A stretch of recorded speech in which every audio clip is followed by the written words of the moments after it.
Elections అయిపోగానే marriage చేసుకున్నదని చెప్పేసి నన్ను ఎంతమంది ఎన్ని మాటలు అన్నారు, ఎన్ని రకాలుగా హింసించాలో అన్ని రకాలుగా హింసించారు. మన ఇంటి ఆడపిల్ల గురించి మన ఊర్లో ఎవరైనా నలుగురు చెవులు కొరుక్కుంటేనే అసలు వెంటనే సంబంధాలు చూసి చేస్తారు. అలాంటిది ఎలక్షన్స్ టైంలో అసలు ముక్కు ముఖం తెలియనోడు కూడా నా ఫ్రెండు అని డబ్బా కొట్టుకుని నన్ను ఎంత బ్లేమ్ చేసిరో మీరు అందరు చూసిరు. సో ఇంకా పెళ్లి చేసుకోకుండా ఉంటే ఇంకా ఎవడెవడొచ్చి ఎన్ని సంబంధాలు అంటగట్టి ఎన్ని రకాలుగా వీడియోలు తీసి నా జీవితాన్ని నాశనం చేస్తారు అని చెప్పేసి అట్లా ఆలోచించి సమ్మర్లో మ్యారేజ్ చేసుకున్నా. కానీ ఈ రోజు వరకు కూడా ఇది కూడా అర్థం చేసుకోకుండా నన్ను ఎన్ని మాటలు మాట్లాడిరో. ఒకప్పుడు నేను మస్తు మంచిదాన్ని, కానీ ఇప్పుడు చాలా చెడ్డదాన్ని.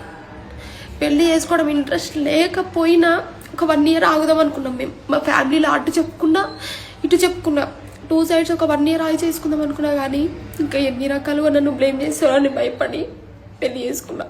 కానీ ఈ రోజు వరకు పెళ్ళైన సంతోషం లేకుండా ట్రోల్స్ చేసి చేసి చేసి మానసికంగా నన్ను ఇంత బాధ పెడుతున్నా. నీ దేవుడు చూస్తూనే ఉంటాడు. నేను ఎవరిని ఏమన్నాను, కర్మ ఎవరిని వదిలిపెట్టదు. నేను తప్పు చేసి ఉంటే నన్ను కూడా వదిలిపెట్టదు. అనవసరంగా మీరు నన్ను అంటే మిమ్మల్ని కూడా వదిలిపెట్టదు. ఇంతకు మించి నేనేం చెప్పదలుచుకోలేదు. ఇక ఎలక్షన్స్ అయిపోగానే మ్యారేజ్ చేసుకున్నదని చెప్పేసి నన్ను ఎంతమంది ఎన్ని మాటలు అన్నారు, ఎన్ని రకాలుగా హింసించాలో అన్ని రకాలుగా హింసించారు. మన ఇంటి ఆడపిల్ల గురించి మన ఊర్లో ఎవరైనా నలుగురు చెవులు కొరుక్కుంటేనే అసలు వెంటనే సంబంధాలు చూసి చేస్తారు. అలాంటిది ఎలక్షన్స్ టైంలో అసలు ముక్కు ముఖం తెలియనోడు కూడా నా ఫ్రెండు అని డబ్బా కొట్టుకుని నన్ను ఎంత బ్లేమ్ చేసిరో మీరు అందరు చూసిరు. సో ఇంకా పెళ్లి చేసుకోకుండా ఉంటే ఇంకా ఎవడెవడొచ్చి ఎన్ని సంబంధాలు అంటగట్టి ఎన్ని రకాలుగా వీడియోలు తీసి నా జీవితాన్ని నాశనం చేస్తారు అని చెప్పేసి అట్లా ఆలోచించి సమ్మర్లో మ్యారేజ్ చేసుకున్నా. కానీ ఈ రోజు వరకు కూడా ఇది కూడా అర్థం చేసుకోకుండా నన్ను ఎన్ని మాటలు మాట్లాడిరో. ఒకప్పుడు నేను మస్తు మంచిదాన్ని, కానీ ఇప్పుడు చాలా చెడ్డదాన్ని. పెళ్లి చేసుకోవడం ఇంట్రెస్ట్ లేకపోయినా ఒక 1 year ఆగుదాం అనుకున్నాం మేము. మా ఫ్యామిలీలో అటు చెప్పుకున్నా 2 sides ఒక 1 year ఆగి చేసుకుందాం అనుకున్నా. కానీ ఇంకా ఎన్ని రకాలుగా నన్ను బ్లేమ్ చేస్తారో అని భయపడి పెళ్లి చేసుకున్నా.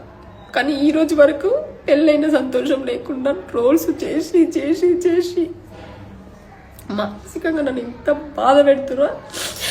నీ దేవుడు చూస్తూనే ఉంటాడు. నేను ఎవరిని ఏమన్నాను, కర్మ ఎవరిని వదిలిపెట్టదు. నేను తప్పు చేసి ఉంటే నన్ను కూడా వదిలిపెట్టదు. అనవసరంగా మీరు నన్ను అంటే మిమ్మల్ని కూడా వదిలిపెట్టదు. ఇంతకు మించి నేనేం చెప్పదలుచుకోలేదు. ఇక ఎలక్షన్స్ అయిపోగానే మ్యారేజ్ చేసుకున్నదని చెప్పేసి నన్ను ఎంతమంది ఎన్ని మాటలు అన్నారు, ఎన్ని రకాలుగా హింసించాలో అన్ని రకాలుగా హింసించారు.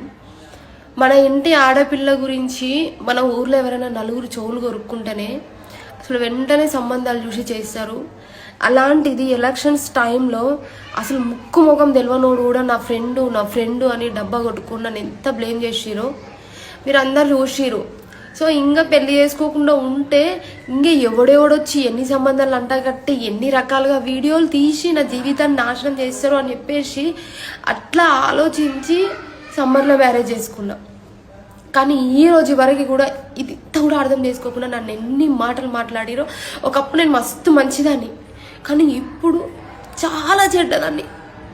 పెళ్లి చేసుకోవడం ఇంట్రెస్ట్ లేకపోయినా ఒక 1 year ఆగుదాం అనుకున్నాం మేము. మా ఫ్యామిలీలో అటు చెప్పుకున్నా 2 sides ఒక 1 year ఆగి చేసుకుందాం అనుకున్నా. కానీ ఇంకా ఎన్ని రకాలుగా నన్ను బ్లేమ్ చేస్తారో అని భయపడి పెళ్లి చేసుకున్నా. కానీ ఈ రోజు వరకు పెళ్ళైన సంతోషం లేకుండా ట్రోల్స్ చేసి చేసి చేసి మానసికంగా నన్ను ఇంత బాధ పెడుతున్నా. నీ దేవుడు చూస్తూనే ఉంటాడు. నేను ఎవరిని ఏమన్నాను, కర్మ ఎవరిని వదిలిపెట్టదు. నేను తప్పు చేసి ఉంటే నన్ను కూడా వదిలిపెట్టదు. అనవసరంగా మీరు నన్ను అంటే మిమ్మల్ని కూడా వదిలిపెట్టదు. ఇంతకు మించి నేనేం చెప్పదలుచుకోలేదు. ఇక